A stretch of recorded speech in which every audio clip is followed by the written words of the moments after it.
નમસ્કાર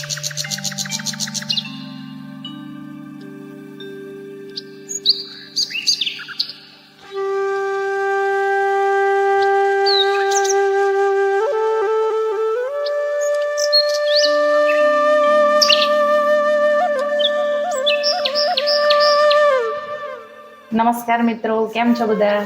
સૌને મારા જય જલારામ, જય શ્રી કૃષ્ણ. આજે આપણે બનાવવાના છે લીલા ચણાનું શાક. શિયાળામાં તો હમણાં વધારે મળતા જ હોય લીલા ચણા. બરાબર. એટલે આજે કોઈ વિડીયો બનાવવાની કોઈ તૈયારી નથી કરી, એટલે વિશાલે કીધું કંઈ બનાવીએ. તો મેં કીધું ચણા પડ્યા છે તો એનું શાક બનાવી દઈએ આજે.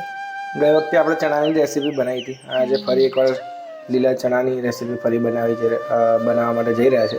પણ આજે આપણે શાક બનાવવાના છે, બરાબર? લીલા ચણાનું. તો આ પણ એક નવી એક યુનિક રેસીપી છે જે કદાચ તમે નહીં જ જોઈ હોય તો આખો વિડીયો જોજો તો તમને ખ્યાલ આવે કેવી રીતે બનાવે છે અને મસ્ત બનાવીશું આજે. ચાલો. ચણા બનાવવા માટે આ મેં લીલા ચણા બાફી લીધા છે અને આ ટામેટાની ગ્રેવી છે, ડુંગળીની ગ્રેવી, આદુ લસણ મરચાં એની પેસ્ટ અને આ લીલું લસણ અને આ ખડા મસાલા લીધા છે વઘાર માટે.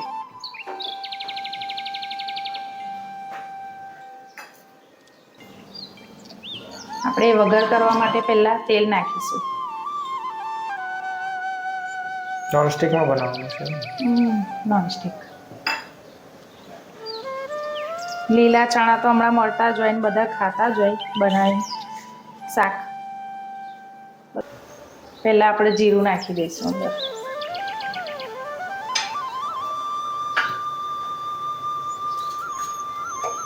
બે તમાલપત્ર, આખું લાલ સૂકું મરચું,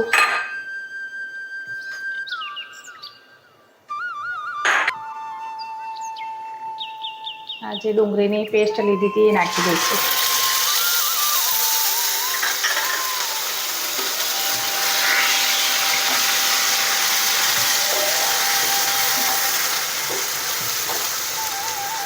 ટામેટાની ગ્રેવી છે એ પણ આપણે નાખી દઈશું.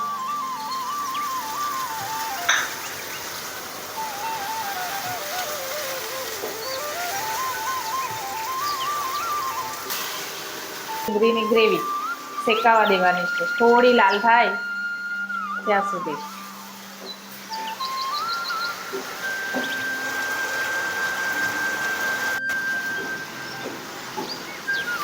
આદુ મરચાંની પેસ્ટ અંદર નાખી દઈશું.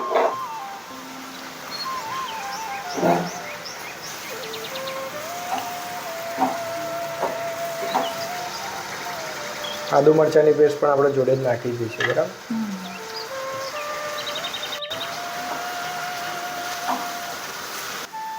અને આ રીતે ચણા બાફીને બનાવો તો વહેલું થઈ જાય શાક.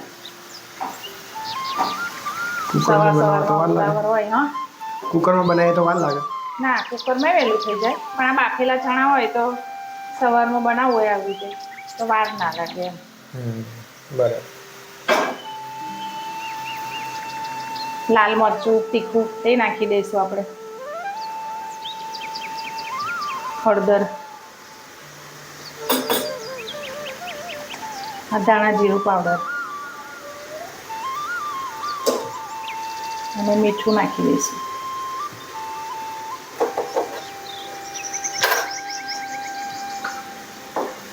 ગ્રેવી આપણે છોલે ચણા બનાવીએ એવી બનશે.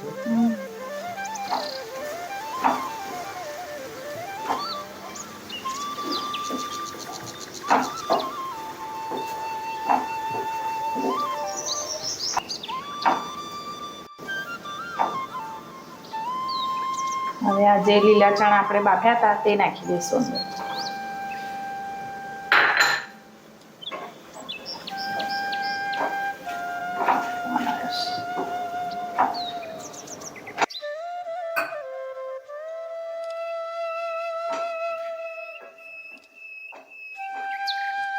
ચણામાં ગ્રેવી તમારે વધારે જોઈતી હોય તો વધારે કરવાનું, પાણી રસો જોઈતો હોય તો પાણી વધારે નાખવાનું.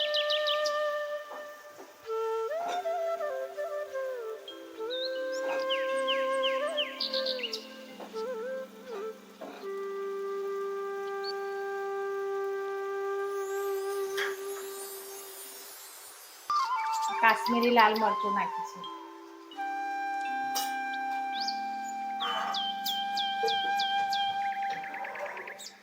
આ લીલું લસણ.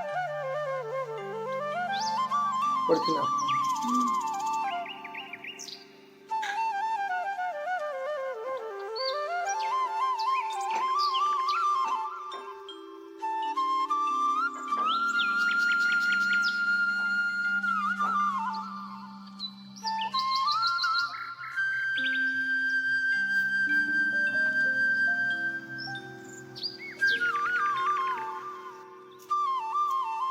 ધાણા થોડા નાખી દઈશું.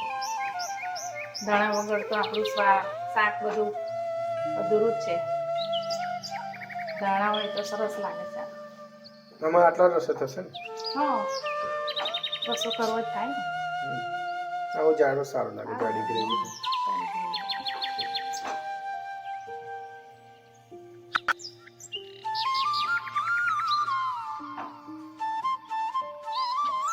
છે આપણું લીલા ચણાનું શાક.